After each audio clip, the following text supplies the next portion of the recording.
Ẹ káàbọ̀ sórí ìkànnì Erelu Royale Media níbi tí a ti ń sọ òtítọ́ jáde láláì bẹ̀rù ẹnikẹ́ni. Gẹ́gẹ́ bí ẹ̀yin náà ti mọ̀ wípé ohun gbogbo tí a bá mú wá fún ẹ̀yin olólùfẹ́ wa lórí ètò yìí òtítọ́ ni nítorí pé àwa kì í sọ ohun tí ò bá dá wa lójú. Ẹ jókòó, ẹ farabalẹ̀ kẹ́ wo fídíò tí mo fẹ́ play fún èyí níbi tí wọ́n ti tú pẹ́rẹ́pẹ́rẹ́ àṣírí ńlá jáde tó ta kókó. Ẹ má gbàgbé kí ẹ bá wa like, kẹ́ share, kẹ́ dẹ̀ subscribe láti máa jẹ gbádùn ohun gbogbo tí a bá mú wá fún yín lórí ètò yìí. Ó yá, ẹ jẹ́ ká súnjọ ẹ bọ́ǹkó. Fojúmọ́ rẹ ló mọ́ wa lénìí. Mo kí gbogbo abiyamọ pátápátá.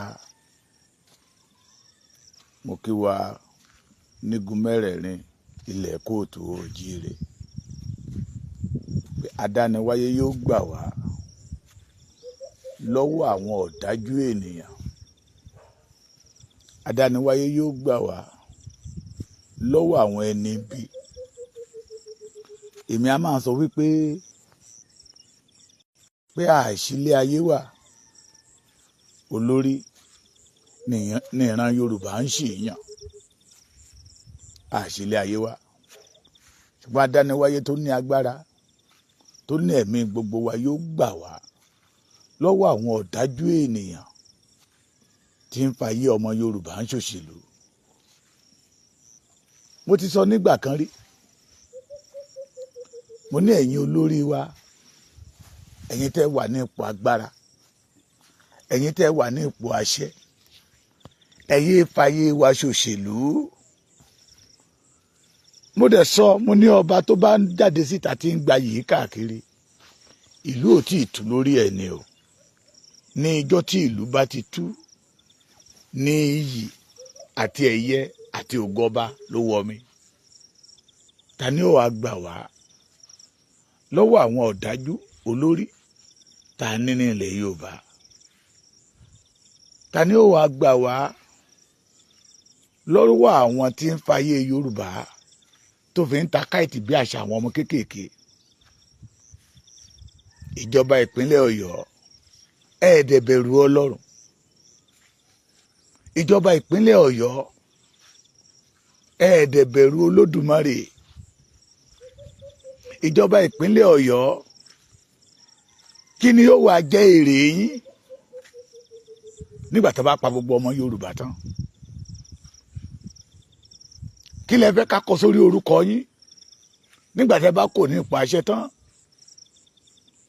Gbogbo wa la ti gbọ́, gbogbo wa la dẹ̀ ti mọ̀ ohun tó ṣẹlẹ̀ ní ìlú Ògbómọ̀ṣọ́. Fídíò kan tún jáde lánàá tó sẹ́ndì sí mi. Principal iléèwé tán mú, ó mà ti tún jáde síta, ó mà ti tún sọ̀rọ̀. Bẹ́ẹ̀ náà ni bí ọ̀sẹ̀ bíi méjì sẹ́yìn, ìjọba ìpínlẹ̀ Ọ̀yọ́ ó jáde síta ó sọ̀rọ̀. Ṣùgbọ́n ọ̀rọ̀ àwọn méjèèjì kò bára wọn mu. Ó yẹ kọ́mọ Yorùbá ó jáde síta ká béèrè pé ta ni ń parọ́. Ṣé principal ní ń parọ́ ni àbí ìjọba ìpínlẹ̀ Ọ̀yọ́?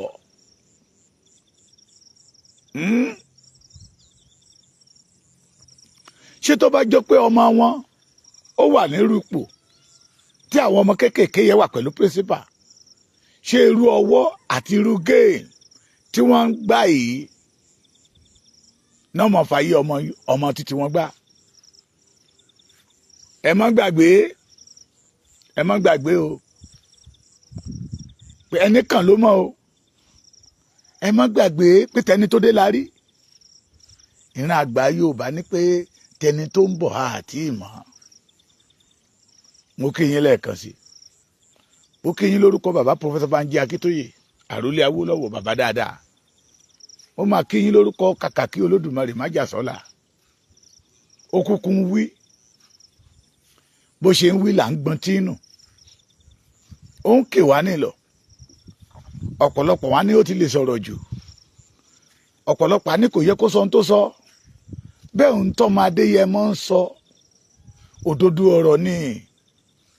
Wọ́n ní wòlíì lọ́lá nílùú ẹ̀. Ṣé ìkóríta tí Yorùbá wà yìí ni ò yẹ kí wòlíì ò lọ́lá nílùú wa nígbà tá a bá dá wòlíì òdodo mọ̀ tó jẹ́ pé àwọn wòlíì pàpàǹlagi tí ń ba yí ọmọ ọlọ́mọ jẹ́ là ń tẹ̀lé. Májàsọ́lá jáde síta ó ní gbogbo ń tàn rí i ó ní politics game ni ó ní wọ́n ń play politics ni pẹ̀lú àwọn ẹ̀mí aráàlú tí ó yẹ kó rí bẹ́ẹ̀ adarapọ̀ yẹn máa bá mi lọ́fẹ̀ẹ́ máa bá mi láìkẹ́ ẹ dẹ̀ máa bá mi share program yìí pé níjọ́ tí mo ti délé ayé tàbí kí n sọ pé níjọ́ tí mo ti ń gbọ́ ìpínlẹ̀ Ọ̀yọ́ èmi ò mà tí ì rí ìjọba tó dájú bí eléyìí rí ní ìpínlẹ̀ Ọ̀yọ́ tí ń fẹ̀mí àwọn ọmọ ọlọ́mọ ń ta káìtì tó fẹ̀mí àwọn ọmọ ọlọ́mọ ń ṣeré. Májàsọ́lá ké ó ní tó ń ṣẹlẹ̀ yìí òṣèlú ni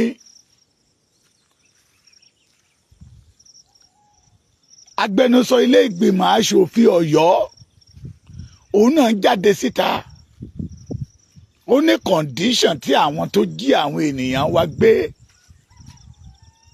ó ní kì í ṣe condition tí àwọn lè tẹ̀lé ó ní orí ìjọba tó bá lè tẹ̀lé kó jáde síta kó wá sọ gbogbo yín lẹ gbọ́n gbogbo tán náà ní kẹ́gbọ́n wá ilos bus méjì àbí 1 billion pé wọ́n gbọ́dọ̀ gba ṣàríà láàyè kádẹ̀ tún fún wọn ní ìbọn àtọ́ta àbọn ó ní kò sí gọ́ọ̀mẹ̀ntì tó máa gbarú ẹ̀ gbogbo wa bá pariwo pé ẹ̀mí àwọn tó wà ń bẹ̀ ẹ̀mí àwọn tó ṣe kinní kankan tíṣà tó wà nínú gbogbo gẹ́gẹ́gẹ́gẹ́ ti wá jáde síta pé wọ́n ń fi ayé wọn play òṣèlú ni pé gbogbo ohun tí ìjọba Ọ̀yọ́ ní pé àwọn ará bíbá ń béèrè kọ́nà ń béèrè kí ló dé tí ìjọba ń fa ayé àwọn ọmọ ọlọ́mọ ọmọ kéékèèké ọjọ́ ọ̀la wa tó fi ń parọ́ tí ò bá jẹ́ pé ìjọba ò dájú má ṣe play fídíò principal àfòye fún yín ó ní nínú igbó tán wà wọn fọ́ọ̀sì wọn kán kírun nínú igbó tán wà wọn béèrè 1 billion ó ní wọn béèrè ṣàríà ó ní wọn béèrè ọta àbọn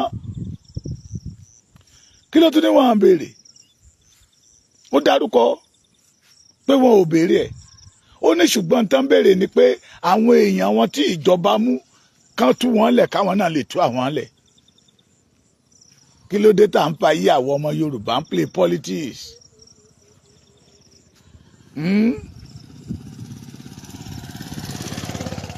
ṣé torí pé Ṣèyí Mákindé fẹ́ di president ni aláti ò ní lè ṣe kí ló dé tó fi jẹ́ pé lọ́dọ̀ wa ilẹ̀ tí ń fayé wa fi òṣèlú tí ń tán pè ní òdodo tó jìnnà sí yín.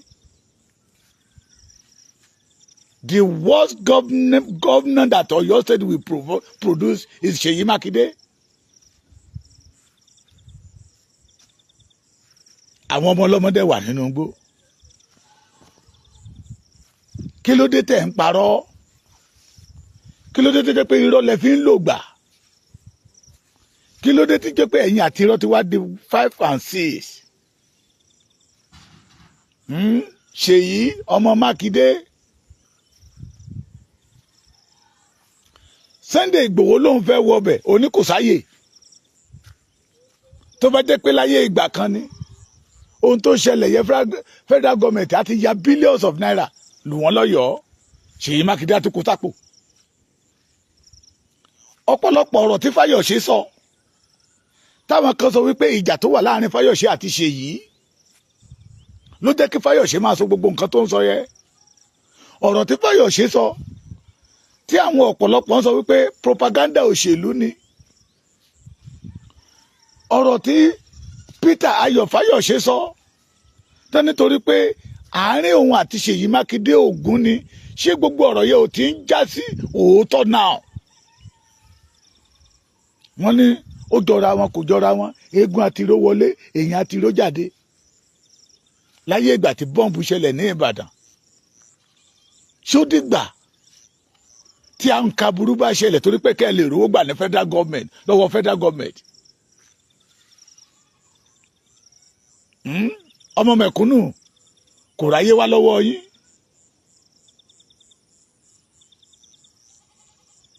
Ìjọba Ọ̀yọ́ ẹ bẹ̀rù Ọlọ́run. Gómìnà Ṣèyí Mákindé bẹ̀rù Ọlọ́run. ẹ jáde síta ẹ sọ̀rọ̀ márùn-ún káràlú lè sọ wípé lóòótọ́ àti lódodo ẹ̀bi ò sí lọ́wọ́ gómìnà, ẹ̀bi ò sí lọ́wọ́ ìjọba ìpínlẹ̀ Ọ̀yọ́, ṣùgbọ́n ìyà tó wà nínú ìgbèkùn àwọn ará bíbà yìí ó ti jáde síta níbi ọ̀sẹ̀ méjì sẹ́yìn. Ó bẹ̀bẹ̀ pé ìjọba ẹjọ́ ẹ dá àwọn ará bíbà yìí lóhùn. Orí wọn lòrùn ti máa bẹ̀rẹ̀, orí wọn lòrùn máa dálé lórí, orí wọn lòjò ti máa bẹ̀rẹ̀, orí wọn lòjò máa dálé lórí.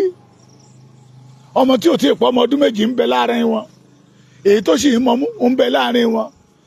Tí ẹ̀rọ tọlọ́run máa wọn ọmọ yẹn lára lójú ayé wa, torí pé our brother Ṣèyí Mákindé want to play politics náà pa odidi mass teacher. Wọ́n dùn bí ẹni dú ẹran iléyá. Ẹ̀yin dẹ̀ ń sọ fún wa pé wọ́n ń béèrè 1 billion, wọ́n ń béèrè ọta àbọ̀n, wọ́n ní pé ẹ gbọ́dọ̀ gba ṣàríà wọlé, àbí bẹ́ẹ̀ kọ́, àti in-laws méjì. Obìnrin yẹn ti wá jáde síta pé kò sí ní tó jọ ọ́. Ẹ̀yin àgbààgbà ìpínlẹ̀ Ọ̀yọ́ ẹ̀ ń wòran ni. Gbogbo ẹ̀yin ọmọ Ògbómọ̀ṣọ́ ajílété ẹ̀ ń wòran ni. Ẹ lọ ya bá Ṣèyí Mákindé ní ọ́fíìsì. Tí ìjọba bá máa pa gbogbo ìpínlẹ̀ ọmọ Ògbómọ̀ṣọ́ run, kí Ṣèyí Mákindé kúkú pa gbogbo yín run. Tó bá dẹ̀ jẹ́ gbogbo wa náà la máa lọ ya bọ́ Ṣèyí Mákindé, kókó ká mọ̀ pé Ṣèyí Mákindé ló pa gbogbo ilẹ̀ Yorùbá run pẹ̀lú irọ́ tó jáde tó ń fi irọ́ ṣẹ̀ṣọ́. Tá a rò pé ó lọ́gbọ́n lórí láì mọ̀ pé ọgbọ́n ìkà níbẹ̀ lórí wọn. Mi morúkọ spíkà Ọ̀yọ́ state o, irú ẹni tó yẹ kó sọ lókùúta pa ni, ọ̀dájú abiyamọ ni wọ́n. Torí ọ̀rọ̀ òṣèlú, torí pé ẹ fẹ́ tẹ́ àwọn ará bíbà yìí lọ́rùn, kán lè sọ wípé you are good. Ẹ torí ẹ sọ ayé àwọn ọmọ Yorùbá dá lánàá kiri káàkiri gbogbo àgbáyé. Ẹ̀yin ọmọ Ọ̀yọ́, ẹ̀yin ọmọ Ògbómọ̀ṣọ́, àsìkò tẹ́ ẹ gbẹ́dọ̀ dìde rè kẹ́ ẹ jà. Àsìkò tẹ́ ẹ gbẹ́dọ̀ dìde rè kẹ́ ẹ jà. Ó lè yẹ billions of naira lórí security tó ní Ṣèyí Mákindé ti gbà lórí local government yẹ. Kí ló dé tí gbogbo yín ya ọ̀dájú?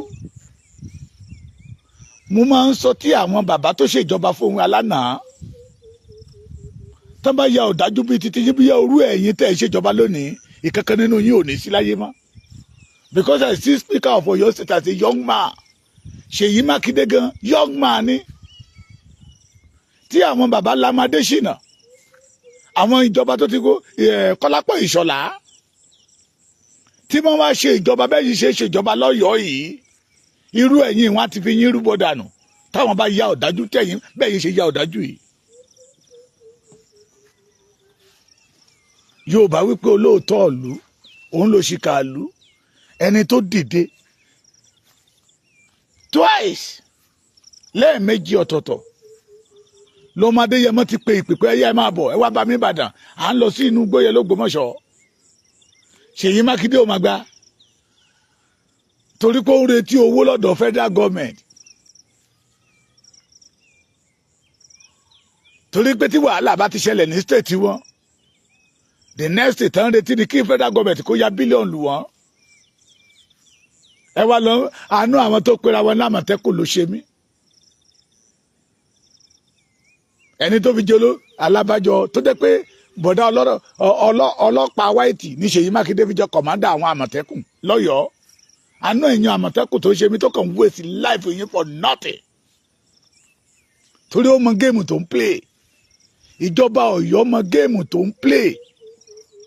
Ìgbà tí Sunday Igboho sọ pé ní ohun tó ń ṣẹlẹ̀ yìí géèmù eré ìtàgé òṣèlú ni, ẹni ó ti lè sọ̀rọ̀ jù. Májàsọ́lá sọ̀rọ̀ ní ìjẹta, ọ̀rọ̀ wa ń ṣe lénìí.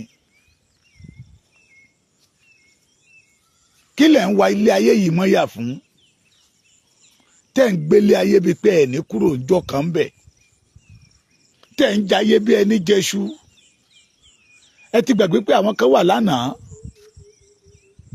wọ́n ti lọ kò sẹ́ni tí ń jayé ayé ní jẹ́ èèyàn mo máa ń sọ dáadáa nínú ọ̀rọ̀ mi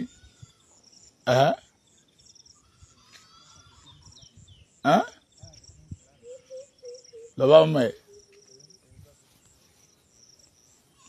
kò sẹ́ni tí ń jayé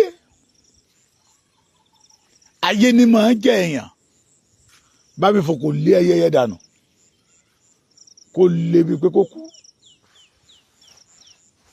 ó ti lọ ara ló máa pa ó tẹ̀ dá ibi tó ti máa kú ló lọ́ba sí kò sẹ́ni tí máa ń jayé ayé ló máa ń jẹ́ èèyàn mo ní kẹ́ ẹ rántí tó bá jẹ́ pé èèyàn kan ń jayé ni ọlọ́run gbà fáwọn bàbá wa Awólọ́wọ̀ ọlọ́run gbà fún àwọn bàbá wa Akíntọ́lá ọlọ́run gbà fáwọn bàbá wa kọ̀ọ̀kan bẹ́ẹ̀ nílẹ̀ Yorùbá wọ́n á ti jẹ ilé ayé yẹn tán kí irú ẹ̀yìn tó dé ṣùgbọ́n nítorí pé kò sẹ́nìyàn kan tí ń jayé ayé ni máa ń jẹ́ èèyàn Ṣèyí Mákindé ò retí ọjọ́ ọ̀la àtẹ̀yìn gbogbo tẹ̀ ń bá ṣèjọba lọ́wọ́ ìkà nìyí ìkà ọ̀dájú èèyàn nìyí abatẹnijẹ́ nìyí tó jẹ́ pé ẹ̀mí ọmọ Yorùbá ò jọ yín lójú tó jẹ́ pé ẹ̀mí ọmọ kéékèèké lẹ fi ń ṣèjọba ẹ wá rúdúrú irọ́ tẹ́ ẹ pa dáadáa síta pé àwọn agbésùmọ̀bí ń béèrè 1 billion wọ́n ń béèrè fún ọta àbọn wọ́n dẹ̀ ń béèrè fún ṣàríà ẹ mọ̀ pé tábà sọ ya ọmọ Yorùbá ò fẹ́ gbọ́ ẹni tí ń ṣá ká má wá fi ṣàríà sẹ́yìn ẹ̀ olùkọ́ yẹn ti jáde síta olùkọ́ yẹn ṣe kí ni ó ti jáde síta ó ní ẹ má fẹ̀mí wọn ṣòṣèlú ẹ má fẹ̀mí wọn parọ́ mọ́ ó ní gbogbo ohun tí ìjọba ìpínlẹ̀ Ọ̀yọ́ sọ ó ní irọ́ ni ó ní àwọn èèyàn wọn tó wà nínú ìgbèkùn làwọn yẹn ń béèrè fún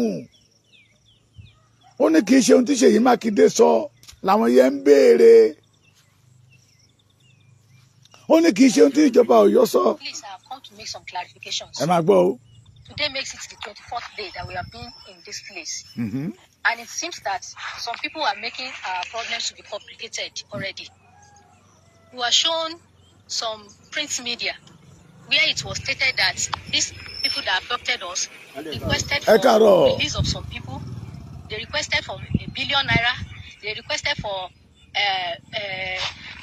Sharia to be entrenched in the country. These are not true. Mm-hmm. They are just trying to create problems for us. We have been here since we have not been forced to worship in Islamic way. We have been left alone. They have not troubled us concerning that. They are not asking for Sharia law. They are not asking for money. The single thing they are asking for is the release of some of their people. I don't know why they are peddling this rumor to make it complicated for us. Mm-hmm. Please, we are just begging you. Don't play politics with our lives. Nigerians, please help us to circulate this. Let it go viral. They are not asking for Sharia law. It is not true. They are not asking for weapons. They are not asking for money. All they want is the release of some people. And the government will negotiate with them and know those that they will release for them. I don't know why they are playing politics with our life. Please, Nigerians, our lives are in your hand. Help us make this go viral. Don't let the government deceive the whole world. They are not asking for Sharia. They are not asking for money. They are not asking for weapons. All they want is release of some of their people. Please, let everybody know about it. Ẹ dákun lórí ọ̀rọ̀ wa náà ni mo tún wá sí òní ló di ọjọ́ kẹrìnlélógún ẹ wo bí ìyá oníyà ṣe dà ṣùgbọ́n tí wọ́n fi hàn wá ní ẹ wo bó ṣe dà orí social media ni pé wọ́n níjọba sọ wípé kí wọ́n máa ṣe Sharia law ní Nàìjíríà kí wọ́n fún àwọn ní mọ́tò Hilux kí wọ́n fún àwọn ní $1 billion kí wọ́n sì release àwọn èèyàn wọn làwọn tó fi wálẹ̀ irọ́ ni kò sóòótọ́ níbẹ̀ o wọ́n kàn fẹ́ sọ̀rọ̀ yìí di ńlá fún wa ni wọ́n fẹ́ fẹ̀mí wa ta wọ́n gé ni o ẹ dákun ẹ ṣàánú wa ẹ bá wa jẹ́ kí gbogbo èèyàn mọ̀ ohun kan ṣoṣo tí wọ́n béèrè fún òun náà ni kí wọ́n fi àwọn èèyàn wọn kan sílẹ̀ wọn ò béèrè owó lọ́wọ́ wọn wọn ò béèrè mọ́tò lọ́wọ́ wọn wọn ò béèrè ìbọn lọ́wọ́ wọn wọn ò béèrè béèrè ṣàríà lọ́wọ́ wọn látijọ́ tá a ti débì wọn sọ pé dandandandan ká máa kírun níbí wọ́n fi wá sílẹ̀ jẹ́jẹ́ wa ni ẹ dákun ẹ jọ̀ọ́ ẹ má jẹ́ kí wọ́n sọ̀rọ̀ yìí di ńlá mọ́ wa lọ́wọ́ ẹ má jẹ́ kí wọ́n bà tiwa jẹ́ ẹ dákun ẹ̀mí wa ó wà lórí okùn ni ẹ dákun torí Ọlọ́run ẹ jọ̀ọ́ ẹ bá wa jẹ́ kí gbogbo àwọn tó yẹ ó gbọ́ ohun kan ṣoṣo náà ni wọ́n béèrè fún the release of their people. They have not asked for any other thing. Wọ́n béèrè any other thing. Ẹ jọ̀ọ́ ẹ má jẹ́ kí wọ́n tún yírọ̀ ìmọ̀ wa lẹ́sẹ̀. Ẹ dákun, ẹ jọ̀ọ́, ẹ ṣàánú wa, ẹ dákun, ẹ jọ̀ọ́. Please, I have come to make some clarifications. Ṣé ẹ ti ń gbọ́? Ṣé ẹ ti gbọ́? Ẹ já wa gbé sínú ara wa wò. Kéènìyàn kan kó wọ aṣọ kan láì ṣe wèrè for good 24 days. Tí ìjọba tó ń gbowó lọ́wọ́ lórí aráàlú fún ààbò, fún ìjọba tó ń sọ wípé òun ni number 1 security man ní state yẹ, kó dẹ̀ tó máa fi wọ́n parọ́. Torí gbogbo ọ̀pọ̀lọpọ̀ nínú wa la àmọ́ géèmù yìí during the Buhari regime. Bóyá bàbá wa Tinubu ti stop ẹ̀ now, I don't know. But this one will give Baba Tinubu opportunity to stop it. Níbi tí state tẹ́ bá ti pẹ́ pé wọ́n jiyàn gbé, ìjọba bẹ̀ yọmọ ọjọ́ yọmọ yọ ni, gómìnà bẹ̀ yọmọ ọjọ́ yọmọ yọ ni, àwọn house of assembly tó wà bẹ̀ yọmọ ọjọ́ mọ́ yọ ni, torí owó dé ni, ṣìkìṣìkì máa mì, owó dé. Federal government àwa release billions of naira pé kán lọ fi tako ẹ̀, kán lọ fi tako insecurity, kán lọ fi tako ìṣẹ̀lẹ̀ tó ṣẹlẹ̀ ń bẹ̀. Tẹ́ bá wá pé àwọn ọlọ́pàá bíi 8 àti àmì bíi 4 sí ìlú, tẹ́ bá ti ṣe wúruwúru bí láàrin ọ̀sẹ̀ bíi 2, bóyá 5 billion 10 billion náà fọ́lọ́ àmì kan fọ́lọ́pàá ní 5 million ẹ̀ tún gbọ́n kankan bẹ̀ mọ́ during the Buhari regime. That is their system. That is the way. Ó ṣẹlẹ̀ ní state tí mo wà yìí. Ó ṣẹlẹ̀ l'Ondo dáadáa. Àmì iye bílíọ̀nù tó ń gbà. Tá bá ti gbọ́ pé àwọn Fúlàní yẹn jiyàn gbé. But náà ó dàbí pé bàbá Tinubu ti stop ẹ̀. Torí tí bàbá Tinubu ò bá stop ẹ̀ ti gbọ́ pé Ṣèyí Mákindé ti gba owó rẹpẹtẹ lórí n tó ṣẹlẹ̀ yìí. Ọ̀dájú làwọn eléyìí. Àwọn eléyìí ò wá láti wá ṣèlú. Wọ́n wá láti wá bàlújẹ́ ni. Wọ́n wá láti wá pàlórun ni. Torí ńgbà tí Sunday Igboho ń sọ wípé géèmù òṣèlú leléyìí, ọ̀pọ̀lọpọ̀ nínú wa sọ wípé àìkàwé ọmọkùnrin yìí ń dà láàmú. Bẹ́ẹ̀ lóòótọ́ Sunday Igboho kàwé ṣùgbọ́n ó kọ́gbọ́n orí. Ṣé ohun tí Sunday Igboho sọ lánàá ṣe kò wá ṣe lénìí? Ẹni bí ahun ní Yorùbá ni ló máa rí ahun kí. Ìwájọ wà ní jọ̀rẹ́jọ̀rẹ́, ọ̀rẹ́ mi jọ mí mo jọ̀rẹ́ mi, abatẹnijẹ́ pẹ̀lú ọ̀daràn pẹ̀lú ọ̀dàlẹ̀, kò sí ìyàtọ̀ nínú wọn làwọn Yorùbá máa ń wí. Alábàjọ tó fi jẹ́ pé ọlọ́pàá funfun ló fi ṣe kọ̀mándà. Ṣé ẹ̀yin náà ti gbọ́ pé lára àwọn ọmọ ogun 5 million, àwọn ọmọ ogun tó wà ńlẹ̀ ṣẹ́pẹ́ṣẹ́pẹ́, ó wà lára àwọn ló lọ jí ọmọ àbúrò Pẹ̀kẹlẹ́mẹ́sì àti Pẹ̀kẹlẹ́mẹ́sì náà lọ jí wọn gbé.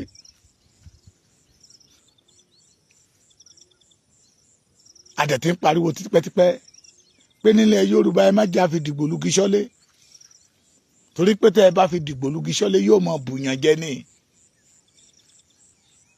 Ẹ̀yin ará Ògbómọ̀ṣọ́, ẹlẹ́rù ní kọ́kọ́ ń ké ọ̀fẹ́ o. Tí Ògbómọ̀ṣọ́ bá tutù, bàbá mi Olúgbọ́n,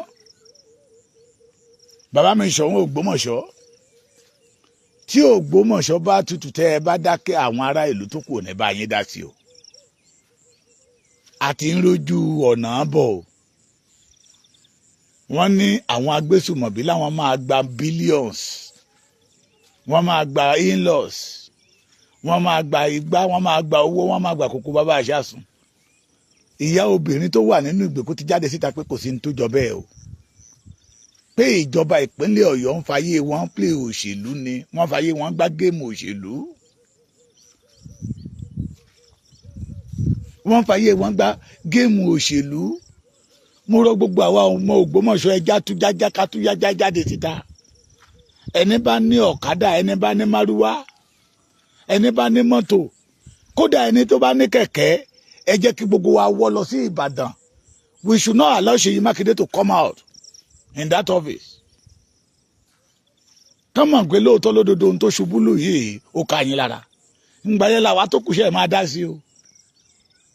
Láì jẹ́ bẹ́ẹ̀, more is still coming. Torí téèyàn bá ti gba tó bá ti fi ọ̀dájú di olórí ìlú, ìwà bí ọ̀dájú yìí kúrò nínú ayé wọn. Ìwà bí ọ̀dájú kì í kúrò nínú ayé wọn. Twice mo tún sọ lẹ́ẹ̀kan sí náà pé gbogbo wa káàkiri gbogbo state ó yá ẹ máa bọ̀ ń bàdàn tó bá di àárọ̀ ọ̀la à ń lọ sí Ògbómọ̀ṣọ́. Ṣèyí Mákindé blockade. Wọ́n tó ní kálukú wa ó padà sí state ẹ̀. Ó tún di ọjọ́ kẹta ẹ̀ Májàsọ́lá aláàánú mẹ̀kúnnù olólùfẹ́ mẹ̀kúnnù abiyamọ tòótọ́ tó ní ẹ máa bọ̀ sẹ́ ẹ̀. Òun gbọ́ igbe àwọn ọmọ kéékèèké yẹn nínú igbó kò jẹ́ kóun lórí ọ̀fẹ́ àti sùn. Ṣèyí Mákindé àtàwọn ìjọba ẹ̀ máa tún búlọ̀kù ẹ̀gẹ́ kí àwọn àgbààgbà tó ní pé ìwọ dúkúrú náà ṣáà máa wòran já máa wọ ipasẹ̀ tó máa gbé já máa wo ohun tó fẹ́ ṣe kó ní ìjọba ń ṣiṣẹ́ lọ́wọ́. Ìgbà tí ìjọba máa ṣiṣẹ́ lọ́wọ́ ló ní wọ́n ní kán lọ mú bílíọ̀nù kán lọ kó ọta ìbọn wá kí gbogbo wọn dẹ̀ di ṣàríà. Obìnrin tó wà nínú igbó yẹn ti wá dáhùn lénìí ó ti sọ̀rọ̀ síta.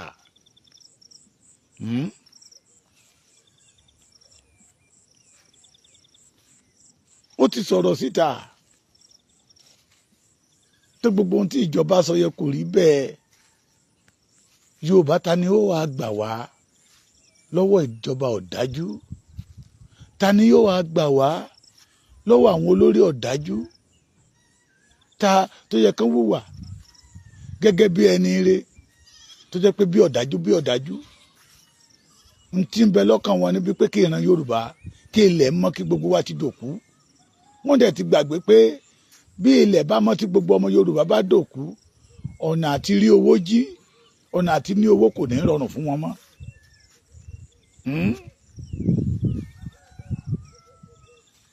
Yorùbá ẹja máa fúnra, ìfúnra lóògùn àgbà. Ó yẹ ká dé ìkóríta pé ọmọ wa tó bá ti fẹ́ ẹlẹ́yà míì ká tó fi rú ẹni bẹ́ẹ̀ sí ipò, ẹ jẹ́ ká máa wò dáadáa o, ká ṣe ìwádìí. Tó bá jẹ́ bàbá Èkìtì ló ń du ipò kan tí ìyàwó mi wà ní ilẹ̀ Yíbò tàbí tó bá wà ní ilẹ̀ Haúsá, ẹ já wò dáadáa. Torí ọ̀rọ̀ yìí ti dojú kókó, iná ti ràn. Ìjọba ọ̀dájú ní ìpínlẹ̀ Ọ̀yọ́, ìjọba ọ̀dájú, ìjọba Ṣèyí Mákindé ọ̀dájú abiyamọ. Mọ́rin ẹ já dìde o, ẹ já dìde. Májàsọ́lá sọ wípé géèmù òṣèlú ni. Ìbéèrè tí mo fi bẹ́ẹ̀ béèrè náà kí tó máa lọ ni pé ṣé ọ̀rọ̀ Májàsọ́lá yẹ ṣé ó jọra wọn àbí ò jọra wọn? Ṣé ọ̀rọ̀ aṣèrè ni àbí ọ̀rọ̀ ọlọ́gbọ́n? Ẹ̀yin náà tú lára ara yín kájọ mọ̀, ká lè tètè jọ ṣe ohun tó yẹ ká ṣe. Bàmí Olúbàdàn, ìlú ò ní tú lórí yín o. Ẹ̀yin Bàmí Olúgbọ́n, Ṣọ̀ún Ògbómọ̀ṣọ́, ẹ̀tí gbogbo ẹ̀yin ọba aládé tẹ́ ẹ jẹ́ abiyamọ ní ìpínlẹ̀ Ọ̀yọ́, ẹ já dìde o. Ọ̀dájú leléyìí o. Ẹ já ro tàwọn ọmọ kéékèèké tí ń bẹ nínú igbó o. Ẹ já dìde ká wá nǹkan kan ṣe sí i. Torí tẹni tó dé ló láàmà. Àwọn àgbà Yorùbá jọ̀wọ́n àná wọn ní àmọ́ tẹni tó ń bọ̀. Aburú ò ní ṣẹlẹ̀ sí yín. Ẹ káàárọ̀, ojúmọ́ ire ló mọ́ yín.